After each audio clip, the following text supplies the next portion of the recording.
Hello, everyone. That was awesome. Can we get a round of applause for Shruti, please? Thank you. And because I'm going to forget at the end, thank you to Hustle Co. and to all of you guys for being here. So a round of applause for yourselves. Thank you. I think it's really important to tell the stories of women in technology, to help women stay in technology and also to encourage girls to be in technology as well. And there just aren't enough stories about women in this sector. Or if you see stories about women in this sector, it's mostly about how they're not there or how they're absent. So I admire all of you for coming to this event and Hustle Co. for putting this event on. I think it's super important. So now I'm going to attempt to share my story in the hopes that it inspires you guys. It may not. If you want to applaud at any moment to give me a little confidence boost, that would be great.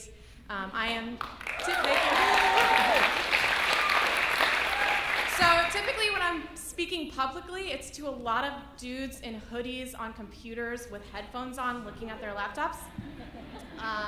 This is obviously a different crowd than that. I heard there are a lot of ladies in the house, which is great.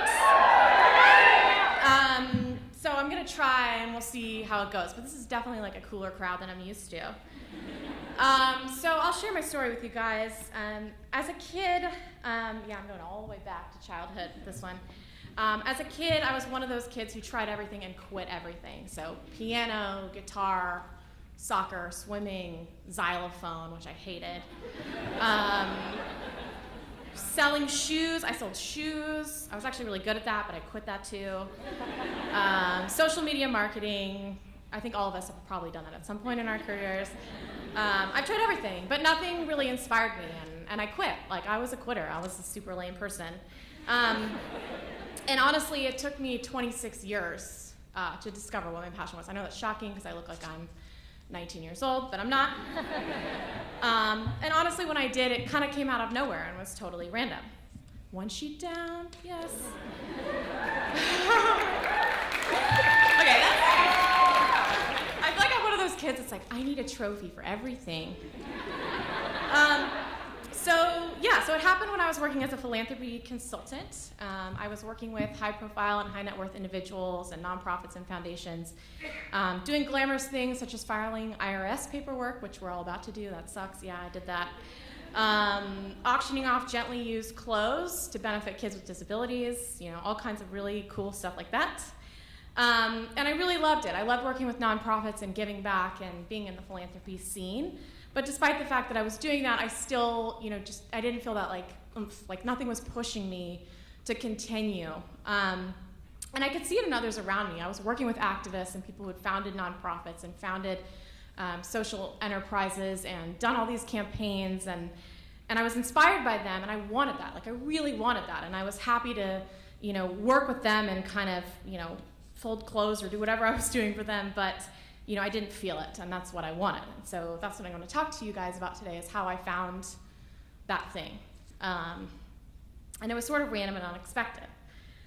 It came when I had the opportunity to work on a global campaign called Chime for Change, which was founded by Gucci. This outfit is not sponsored by Gucci, but I actually ran out and bought this today because the girl who runs our PR for our company said, you need to wear long sleeves. And I was like, shit, okay, I gotta go buy something with long sleeves.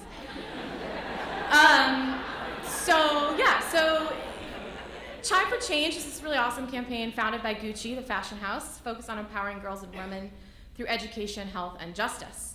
And they tasked us with finding a way to leverage technology to address tough issues, including domestic violence, child marriage, universal access to primary education for girls, female genital mutilation, women's health care, and more. Obviously, there's not an app for that, and there never will be. But what we eventually put together was a hackathon. Yes, we convinced Gucci and worked with them to put together a hackathon. And that brought together hundreds of women and men, developers from both sides, to build technology solutions for nonprofits like UN Women, Vital Voices, UNICEF, and more. I honestly had no idea how to run a hackathon. I was just like, this is gonna be really cool and we're gonna do it. I spent a lot of time Googling what is a hackathon.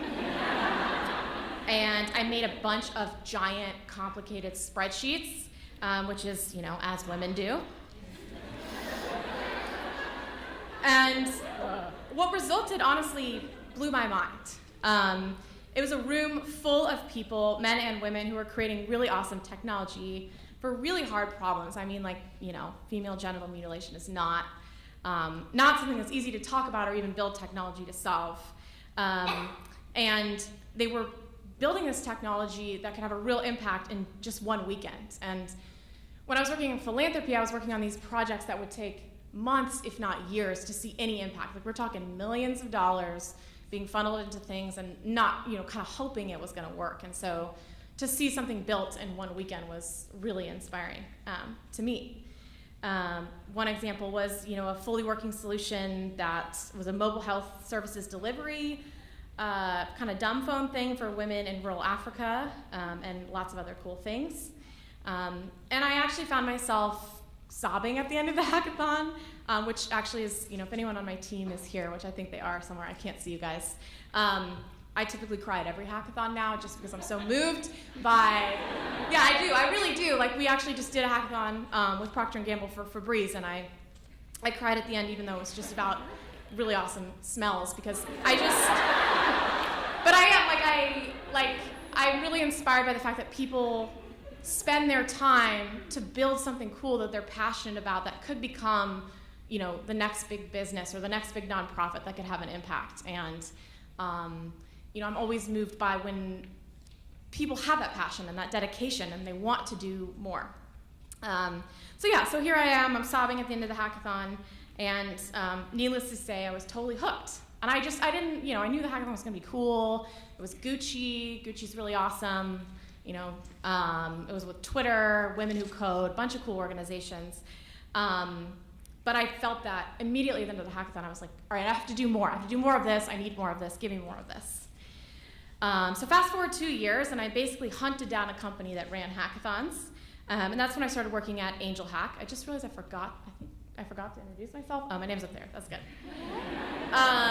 So I worked for a company called Angel Hack, and my job basically was my dream job, figuring out how to integrate social impact into every aspect of Angel Hack's work. They run about 100 hackathons a year in 44 countries across the globe. So I was like, sweet, this is great.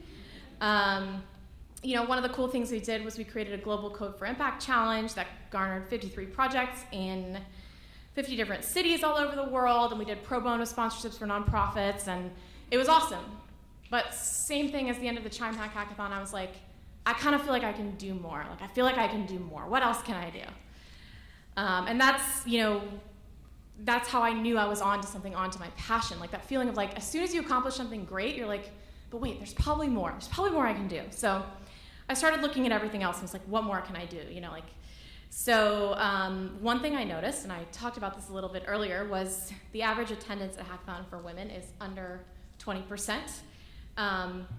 So I knew we could improve that. I mean, for any of you who've been to a hackathon, it's basically a bro fest. And the irony is that Angel Hack's a majority female-owned and operated company. So I was like, yeah, that's cool, that's sweet. All right, bye, guys. So we were like, how can we improve this? So we did a bunch of stuff. One of them was, having gifts in our newsletters that weren't all white dudes. That was a pretty easy one. Another one was partnering with organizations like Girls in Tech. Their CEO is here. She's a badass. She's going to talk shortly after me. And we improved our female attendance by 4% in just 4 months, something that a lot of big tech companies take years to achieve. But for me, that's just same thing. It's like, yay, good job, you got more women. It's like, not enough. So we decided to design an entire hackathon series around this called Lady Problems. So that was super awesome to try to sell that to sponsors and big nonprofits. That went really well. And honestly, I was doubting myself. I had a lot of people tell me no. I found myself on a phone call with a leading executive in a Fortune 500 company, trying to avoid saying the word period to me, but explaining you couldn't call something Lady Problems because no one will attend an event that's around that time of the month. Yeah, and I'm on Slack and I'm like, you mean periods? After hearing no and that it was a bad idea so many times, I was honestly frustrated and confused, and I doubted myself. And that little kid that kind of quit everything was crawling up inside, being like, "It's time to quit." But I was lucky. When my internal voice was muted, I had champions around me pushing me to do more. So our CEO, who's female, whoop, she said, I said, hey, I think we're going to do like 3 to 5 events. And I said, let's do 15 to 20. And she said, let's do 15 to 20 at least. We can do more. I was like, okay, fine. Of course, my boss is making me do more than I want to do. Our VP of sales said, hey, screw these people who are saying you can't do it. I can sell it. And she went out and sold it. We had people like Procter & Gamble, Amazon, HPE, Women Who Code, a bunch of organizations jumped on board. The results, so I thought this was going to be like 1 or 2 women in tech hackathons. We did 17. We had 2,000 people sign up for an event that said lady problems. 60% of them were female. Our goal was 50%, so that was pretty cool. We increased by 40% overall in terms of female attendance. In Delhi, India, where we typically see just 3% women come to our hackathons, that's right, 3%. We had 20% women turn out, and the team that won was a women in tech team. And then in Gaza, actually, is where we had our highest female turnout of 83% women in Gaza.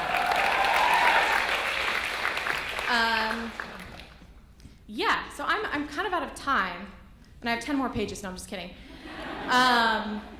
But yeah, so that was all great and good, and we got a lot of women to come to this event, but I still think that we can do more. And so we are going to accelerate all the winning teams coming out of those hackathons from Gaza, Nairobi, London, Berlin, San Francisco, everywhere. Because I can't pass up this opportunity for shameless self-promotion, if you want to support any of those teams, come talk to me, please. Don't talk to me tomorrow because I'm going on strike. And that's it. So I have to give you my key takeaway. It's, you discover your passion when you're constantly pushing yourself to do more. I know that's a Tiger Mom thing to say, but as a former quitter, you found it when you think you can do more. So that's it. Thank you.